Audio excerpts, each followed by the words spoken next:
باللہ من الشیطان الرجیم بسم اللہ الرحمن الرحیم الحمدللہ۔ آج ہمارا سورہ الفاتحہ سے آغاز ہوا ہے۔ سورہ فاتحہ قرآن کریم کی القرآن کہلاتی ہے، قرآن کریم کا خلاصہ ہے، اور اس سورہ کے اندر اللہ تعالیٰ نے سب سے پہلے جو بات ارشاد فرمائی ہے وہ یہ ہے کہ انسان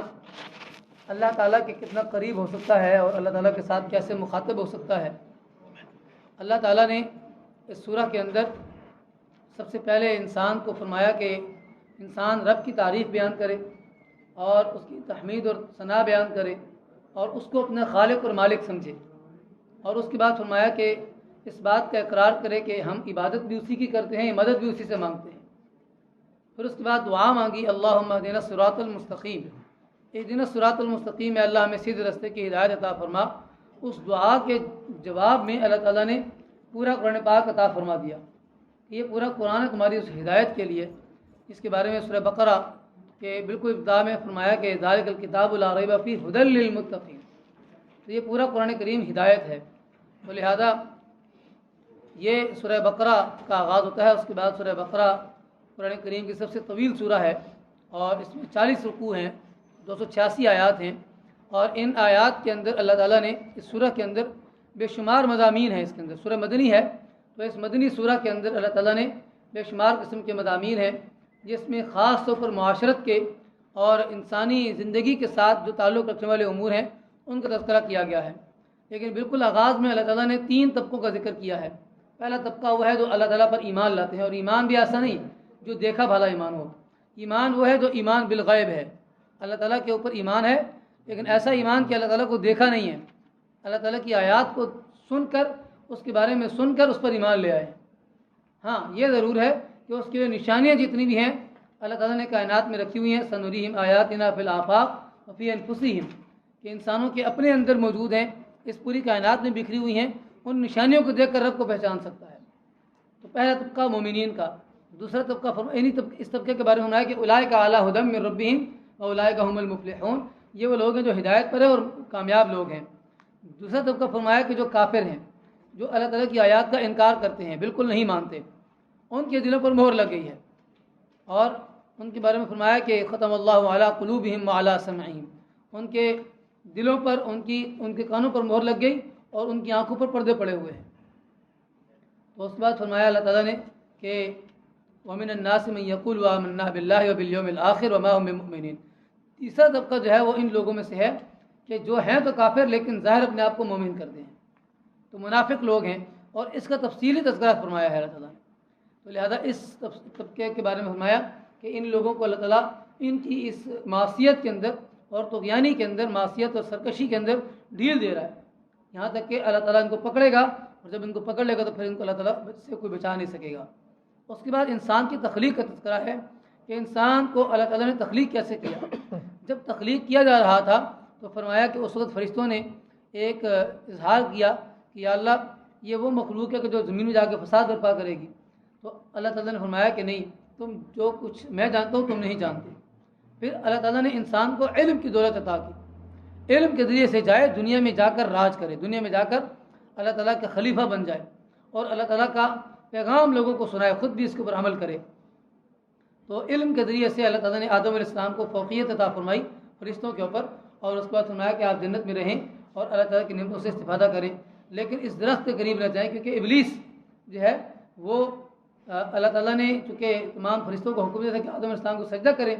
سب نے سجدہ کیا، ابلیس نے سجدہ نہیں کیا۔ ابلیس جو ہے وہ کافرین میں سے ہو گیا۔ تو فرمایا کہ اے آدم علیہ السلام آپ جنت میں رہیں اور اس درخت کے قریب بھی نہ جائیں، لیکن آدم علیہ السلام سے غلطی ہوئی، انہوں نے وہ درخت کھا لیا۔ تو جب وہ درخت کا پھل کھایا تو اللہ تعالیٰ نے فرمایا کہ اب تم جاؤ زمین میں، تم اور تمہارا دشمن، تم سب زمین میں جاؤ گے اور زمین میں جا کر میری ہدایت کی اتباع کرو گے۔ جس نے میری ہدایت کی اتباع کی اس کے لیے کوئی غم نہیں ہے، کوئی اندیشہ نہیں ہے، کوئی افسوس نہیں ہے، اور جو اللہ تعالیٰ کی آیات کا انکار کرے اور اس کی تکذیب کرے وہ جہنمی لوگ ہیں،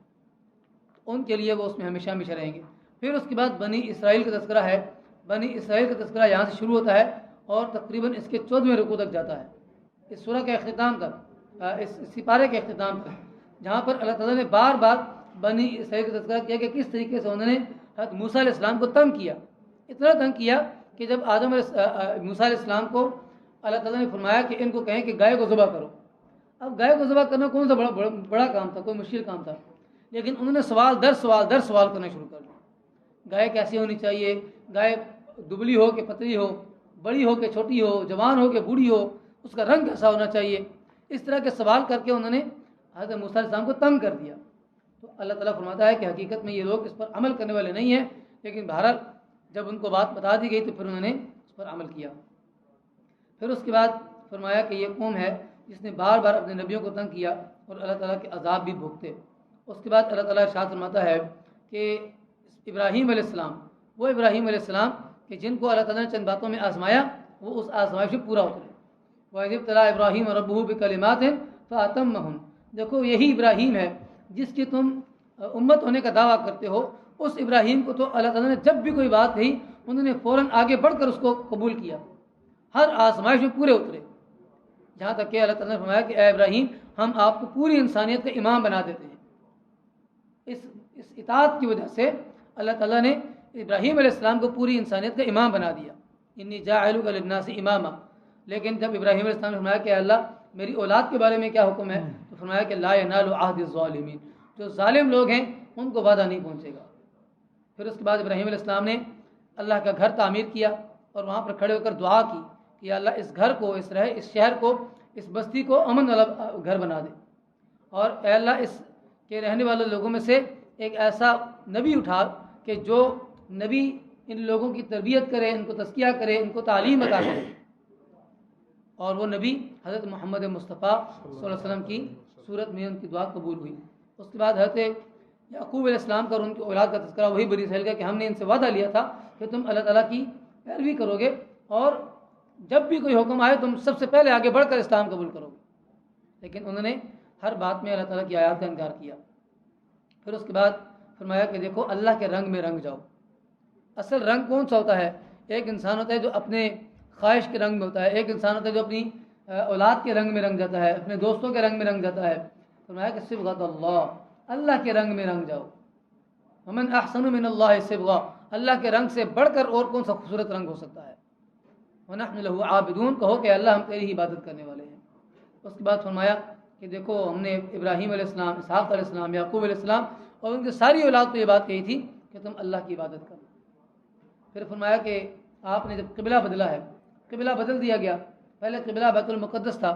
لیکن بعد میں سن 2 ہجری کے اندر جا کر قبلے کو تبدیل کر دیا گیا، بیت المقدس سے بیت اللہ کی طرف موڑ دیا گیا۔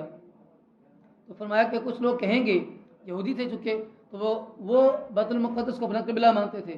تو انہوں نے کہا کہ اصل قبلہ تو یہی بیت المقدس ہے، بیت اللہ تو نہیں ہے۔ لیکن فرمایا کہ یہ اللہ تعالیٰ کا حکم ہے کہ جس طرف منہ کر کے نماز پڑھنی ہے، جہاں اللہ تعالیٰ کا حکم ہوگا وہاں منہ کر کے نماز پڑھو،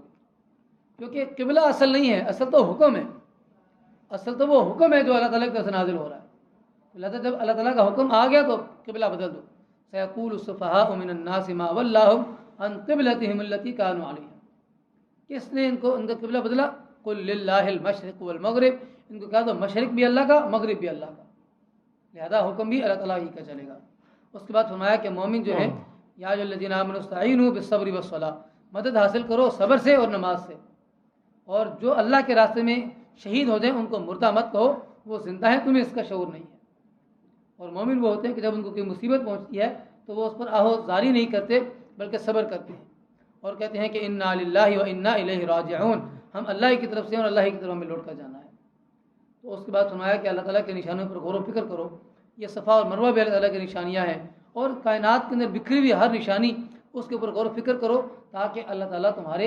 لیے آسانیاں پیدا کر دے۔ اس کے بعد فرمایا کہ پاکیزہ چیزیں کھاؤ، پاکیزہ جو ہے وہ حلال مال کھاؤ، حلال مال کماؤ، حلال مال کھاؤ۔ یہ حکم اللہ تعالیٰ نے رسولوں کو بھی دیا اور انسانوں کو بھی دیا، تمام انسانوں کو۔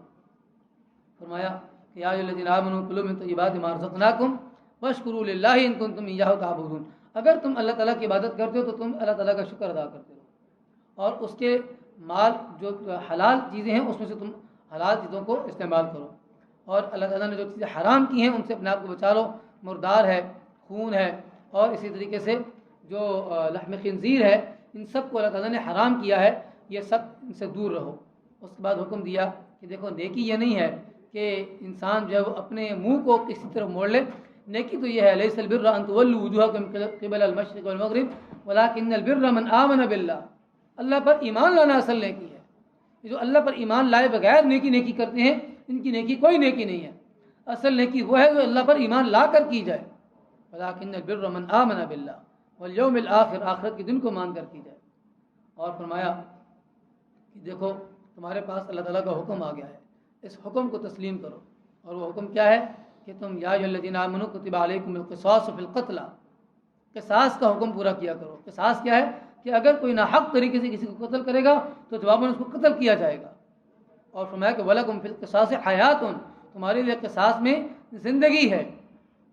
یہ تمہارے لیے ضروری ہے۔ اگر کوئی کسی کو ناحق طریقے سے قتل کرے، کہ جو پوری دنیا میں آپ کو دنگا فساد نظر آ رہا ہے، یہ اسی کا نتیجہ ہے کہ اسلام کے قانون پر عمل نہیں کرتے۔ اگر ایک آدمی کو پھانسی پہ لٹکا دیں یا اس کو سزا دے دیں تو کل کوئی اور بندہ نہیں کھڑا ہوگا کسی کو قتل کرنے کے لیے، لوگ محتاط ہو جائیں گے۔ پھر فرمایا کہ اے مومنو، ہم نے تم پر روزوں کو فرض کیا ہے، یہ روزے تم پر فرض کیے گئے ہیں جیسا کہ تم سے پہلی امتوں پر فرض کیے گئے تھے، اور یہ چند دن ہیں، گنتی کے دن ہیں، یہ دوبارہ واپس آئیں گے کہ نہیں آئیں گے، تمہیں ملیں گے کہ نہیں ملیں گے پتہ نہیں ہے۔ تو ان دنوں سے فائدہ اٹھا لو، ان میں روزہ رکھو اور ان کی راتوں کو عبادت کرو۔ شہر رمضان الذی انزل فیہ القرآن، یہ رمضان کا مہینہ ہے جس میں اللہ تعالیٰ نے قرآن کریم کو نازل کیا ہے۔ تو رمضان کے مہینے کی برکت اصل جو ہے وہ قرآن کی وجہ سے ہے۔ تو جو تم میں سے اس مہینے کو پائے وہ روزہ رکھے، رات کو قیام کرے۔ اور فرمایا کہ جب تم سے میرے بندے سوال کرے کہ میرا رب کہاں ہے تو کہو انی قریب، میں بہت قریب ہوں، تمہارے بالکل قریب ہوں، تمہاری بات کا جواب دیتا ہوں، تم جب بھی اس کو پکارو گے وہ تمہاری پکار کا جواب دے گا۔ اور آخر میں فرمایا حج کے بارے میں، فرمایا کہ حج کے یہ جو مہینوں کا دن ہوتا ہے، مہینوں کا نظام ہوتا ہے، چاند کو دیکھ کر، جس رات ہم نے چاند کو دیکھ کر ہم نے روزہ رکھنے کا آغاز کیا ہے، تو یہ چاند کی جو میعاد ہے یہ اسی لیے ہے کہ اللہ تعالیٰ نے اس کے ذریعے سے تمہارے لیے دن مقرر کیے ہوئے ہیں، اسی کے ذریعے سے تم اس کو دیکھ کر عمرہ کرتے ہو، حج کرتے ہو، روزے رکھتے ہو، تو یہ اللہ تعالیٰ کی طرف سے نشانیاں ہیں۔ اور فرمایا کہ الحج اشہر معلومات، حج جو ہے یہ اس کے بھی مخصوص مہینے ہیں۔ فمن فرض فیہن الحج، جس پر حج فرض ہو جائے، فلا رفث ولا فسوق ولا جدال فی الحج، تو کوئی وہاں پر غلط کام نہ کرے، وہاں پر جا کر حج کے مناسک کو پورا کرے۔ اور پھر آخر میں فرمایا کہ کچھ لوگ ایسے ہیں جن کا مطمع نظر صرف دنیا ہوتی ہے، لیکن اصل جو ہے مطمع نظر کیا ہے؟ من الناس من یقول ربنا آتنا فی الدنیا حسنہ وفی الآخرۃ حسنہ وقنا عذاب النار، اے اللہ تو ہمارے دنیا کے اندر بھی اچھائی عطا فرما اور آخرت میں بھی اچھائی عطا فرما۔ اور سب سے آخر میں فرمایا یا ایھا الذین آمنوا ادخلوا فی السلم کافہ، اے وہ لوگوں جو ایمان لائے ہو، اسلام میں پورے کے پورے داخل ہو جاؤ، اپنی مرضی کا اسلام نہ کرو، اسلام وہی ہے جو اللہ تعالیٰ نے نازل کیا ہے، تو اسلام میں پورے کے پورے داخل ہو جاؤ۔ اور ولا تتبعوا خطوات الشیطان، شیطان کی پیروی مت کرو، انہ لکم عدو مبین، وہ تمہارا کھلا دشمن ہے۔ اللہ تعالیٰ سے دعا ہے اللہ تعالیٰ ہمیں عمل کرنے کی توفیق۔ اللہم صلی علی محمد وعلی آل محمد وبارک وسلم۔ ربنا آتنا فی الدنیا حسنہ وفی الآخرۃ حسنہ وقنا عذاب النار۔ اللہم انک عفو کریم تحب العفو فاعف عنا، لا الہ الا انت سبحانک انا کنا من الظالمین۔ صلی اللہ علی النبی الکریم وعلی آلہ واصحابہ اجمعین، رحمتک یا